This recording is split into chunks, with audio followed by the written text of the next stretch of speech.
I tracked my girlfriend's iPhone and found out she screwed AP, who's just a friend. She is shocked cause I left her. I was in an unhappy relationship for 5 years when I met M. She had just moved to Berlin with her boyfriend. In my previous relationship, I was unfaithful and unhappy. I felt trapped and was constantly looking for a way out, and along came M. We met on a site. As mentioned before, she was in a relationship that had become stagnant, and she had just moved to a new city to start fresh with her boyfriend. We spoke for a month by message, growing our connection to each other, and after 1 month, my previous relationship ended. I waited a week and then I finally agreed to meet M. She came over to the apartment I shared with my ex, and that began her 4-month-long affair with me. She went behind his back, all in the name of her knowing what she wants from life, without considering the mental torment she put him through. When she finally mustered the courage to end her relationship, she and I entered into one straight away. She moved in with me, into the place I still shared with my ex, and she kept on going back to him, constantly back and forth. Her ex finally moved out of their place, and I gave up the contract on my place to move in with her. There we lived for 3 months, before we decided to up and move to France together, her home country. When we moved, my work took a hit and she found herself paying for everything, food and rent, and as she was unemployed, it was not sustainable. My work suffered for months and we ended up forever in a financial hole. We cut back on everything, and to top it off, she unexpectedly fell pregnant, which we had no choice but to terminate. Eventually, we ended up moving out of our home and into a house that her uncle owned, next door to him. As Christmas ended, my work began to pick up again and she was happy. She could spend money and we could enjoy life's little pleasures, but something had stained our relationship from the time before, when money was an issue. My work again took another hit and we were again forced to cut back. She took a job in Monaco, at a super yacht company, which made me paranoid as I was not a multi-millionaire and she would be surrounded by them all day every day. Eventually, my paranoia and jealousy ate me alive. I became obsessed with where she was, who she was with, and what she was doing. I read messages on her phone and often found myself tracking her find my iPhone, sometimes for days at a time. My emotional issues started to show to a point where I could no longer hide them. We would fight about it. She would go for dinners with rich men and there was nothing I could do about it. One night it all came to a head. I lost a large client because he sold his company. It kicked me hard because this client had kept us afloat for months and all of a sudden, it was over. When she came home from work, I told her about it. She screamed at me for what seemed like a lifetime. She told me she found me unambitious. She told me she wants a man who can afford to buy her a $100K car and all the Chanel bags she ever wanted. She told me I was boring and negative. All this from a girl who has never had to work for anything and has been entitled her entire life. Needless to say, her words hurt. I had already grown paranoid that I wasn't enough for her, financially, and that confirmed it for me. So the next day when she went to work, I spent the entire day pining over what she said, what I did, and where I wanted to go from there. I wrote 2 letters, the first explaining my intention to leave unless our relationship couldn't be fixed, the second saying goodbye to her. When she came home, there was a tension in the air. I asked her to sit down and I proceeded to give her the first letter. As she read it, she burst into tears and I feel she fixated on the sentence where I said I want to leave instead of the rest of the letter claiming I wanted to fix things. She told me she didn't want to do this anymore. And that began our breakup. The day after we broke up, we were both in a state of limbo. She wasn't entirely sure of her decision and I wasn't entirely sure either. She had a friend, his name is JK. JK is a very rich man. He owns a very large company in Germany and he gave her and her ex an apartment in Berlin. He also gave her a truck for us to move with. She always told me never to be weary of JK as he was just a friend and a nice guy. The day after our BU, JK invited her to dinner after the Monaco yacht show. She agreed and went. When she came home, she told me the dinner was wonderful, that he bought an expensive bottle of wine, €700, and drove her home in his Maserati. She told me he asked her to stay in his €19 million villa, but she said no because I respect you. The second night, she again went for dinner with him, came home with the same story, and while I was grateful that she came home, I was furious that I could see what was about to happen. The next night, he again invited her for dinner. This time she told me the dinner was next to his place at a restaurant. I knew that tonight was the night, and as she was getting ready, she shaved her lower part and put on a bad girly dress. I begged her not to duck him, and the only thing she could say was, "I'm not planning anything, I'm single now." She left, and as I still had access to her Find My iPhone, I tracked her. She never went to a restaurant, she went straight to his place. It was game over. When she got home, I asked her outright if she ducked him. She paused and told me not to ask. I kept asking, and she finally told me. I was filled with rage. I put my fist through the shower window. I punched holes in the wall. How could she do this? I kept asking myself. The girl I lived ducked the one guy who I never needed to worry about and was just a friend. After she took her shower, she got in bed with me, and all I could smell was the scent of another man on her. She showed no remorse, no care for the fact I was breaking inside. She told me that if I wanted to live in this house, then it is something I am just going to have to deal with. I wasn't in a position to move out, and she knew that I had no money. I had no friends here, as it was always her, and I was 24/7, so my options were limited to staying here with her. After that first night where she went to him, it continued, not just with him, but with multiple different guys. It became increasingly hard over time. She would spend time with me and then get a phone call or a message and start getting ready to go and meet another guy. My mental state continued to deteriorate. I stopped eating, I stopped sleeping. Each time she would go out, I would sit and wait for her, worrying until she came home, and when she finally returned she would brag about her encounter, how he treated her like such a girl, and she loved it. I cried and cried and cried until I could take no more and found myself a job in a bar. I saw this as not only an opportunity to put myself in a position to move out, but also to give myself some headspace. Needless to say, the bar job didn't last long, 2 weeks to be exact. They fired me because they noticed I was having a hard time. I was clumsy, distracted. Even the most menial of jobs couldn't keep me together. This was all going on at the same time I was trying to find a place to live. That in itself was a challenge. Each time I would find a place, I wouldn't meet the requirements through lack of proper paperwork. Lack of work, lack of place to live, and continuous torture from the girl I love and who apparently loved me. Each time watching her go off to other men, coming home and bragging about it continued my downward spiral, still not eating, not sleeping, and feeling anxious all day. She saw what it was doing to me, and still she continued, her justification always the same: you should just move out. One day, I found a place to live, a small studio which was perfect for the dog and I. My family paid 3 months advance and all was set. I was due to leave on November 1st. As my work is home-based, I needed to arrange the internet. This caused yet more problems, and installation of that internet has been put back to the 21st. In the final week of living with her, it was the most emotionally challenging week. She was going out every night and sometimes not coming home at all. When she did come home, she was covered in marks and bruises. It pained me to see her like this. She would suggest we have dinner together and talk about things, only to either not come home or to cancel so she could go out with someone else. The day before I was due to leave, I told her it was our last night together. She promised to stay with me, only to change her mind an hour later, claiming I need some fresh air. That fresh air turned into 6 hours, and she finally came home, wearing a new pair of earrings, given to her as a gift from a man she had just ducked. It broke me for the last time. Yesterday morning, when she left for work, I rushed out of bed, having not slept the night before, packed my life into boxes, and moved to my new apartment. I guess something triggered in her mind as she called me when she was at work, asking me if I was leaving today. I told her yes. She asked if I would be there when she got home from work to say goodbye. I told her no, and she began crying and screaming down the phone, "How could you do this to me? You're going to torture me while I'm at work. How can you ghost me like that?" This coming from a girl who has deliberately tortured me for 6 weeks.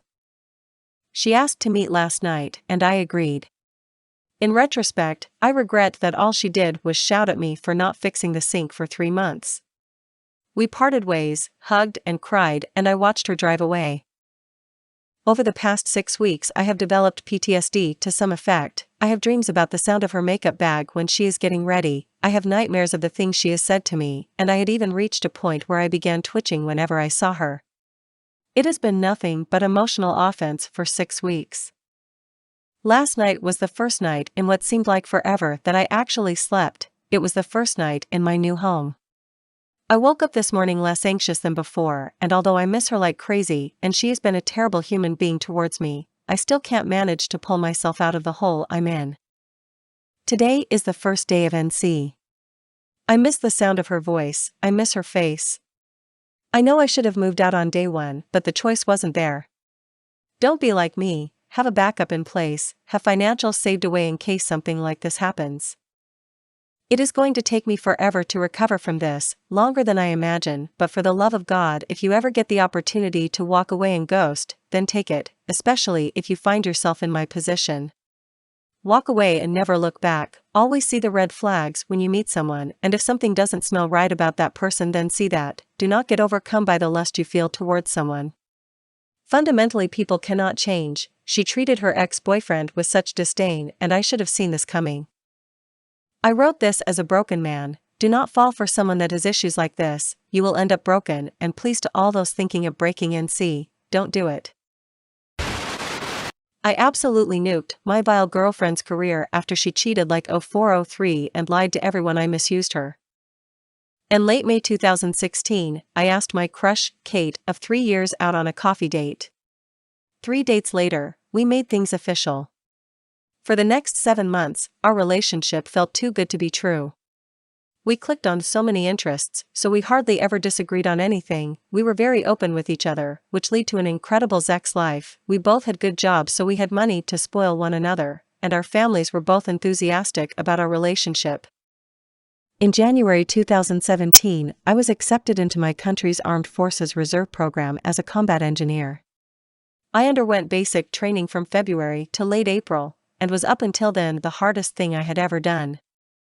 There were several times I thought I wouldn't graduate, and the only thing that kept me going was Kate's words of encouragement over texts and calls. She was there when I received my BTC certificate, and never let me forget how proud she was of me.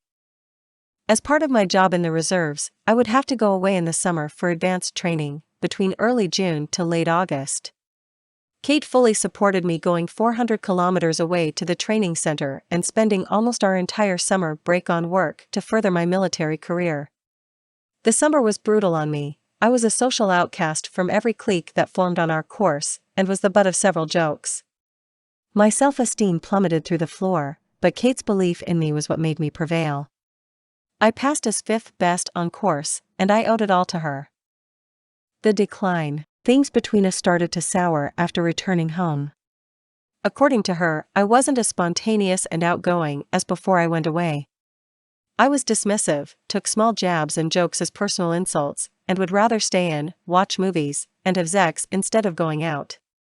Unbeknownst to both of us, I had developed some nasty social anxiety due to the events of the summer, and it started affecting our relationship. Nearing our 2-year anniversary in 2018, we got into a heated argument over a small misunderstanding, and subsequently broke up. I was incredibly distraught, before she texted me 3 days later and said she wanted to try and fix things. I didn't see her for 3 weeks, but we kept in touch every day, slowly mending things.